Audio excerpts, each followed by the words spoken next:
Le pape émérite Benoît XVI est décédé le 31 décembre 2022 à l'âge de 95 ans.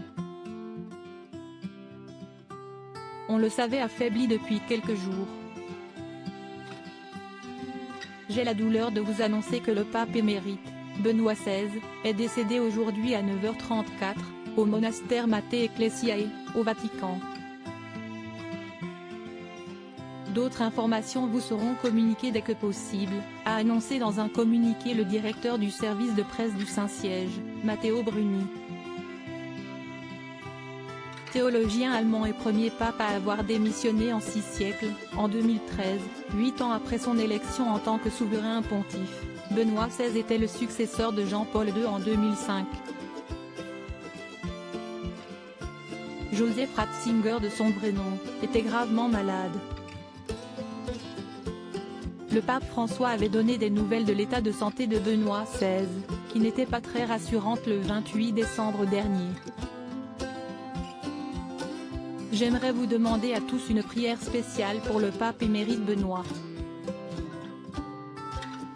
Pour entretenir sa mémoire, car il est gravement malade, pour demander au Seigneur de le consoler et de le soutenir, avait-il déclaré. Depuis sa renonciation, l'ancien pape vivait dans un monastère au Vatican. Affaibli, en chaise roulante, il avait du mal à s'exprimer. En 2016 déjà, le secrétaire du pape émérite tenait des propos alarmants concernant l'état de santé de l'ancien souverain pontife. Joseph Ratzinger est en train de s'éteindre. Si est un homme âgé, certes, mais très lucide, mais chacun peut voir qu'il devient plus fragile avec le temps, il est clairement en train de perdre des forces, expliquait-il alors. À 24 ans, Joseph Ratzinger est ordonné prêtre, avant d'entrer à l'université de Munich, où il étudie la théologie et la philosophie. En 1977, il est nommé archevêque de Munich et cardinal prêtre. Élu pape en 2005, à l'âge de 78 ans.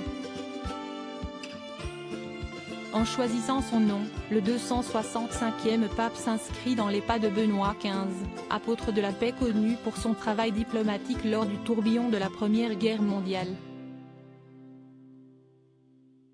Lors de son règne, Benoît XVI n'a pas vraiment fait évoluer l'Église catholique, que ce soit sur le célibat des prêtres ou l'ordination des femmes.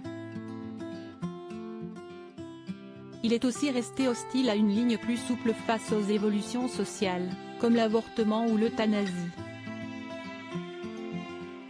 Autre point à relever, il a tout pour que l'Église soit moins mondaine.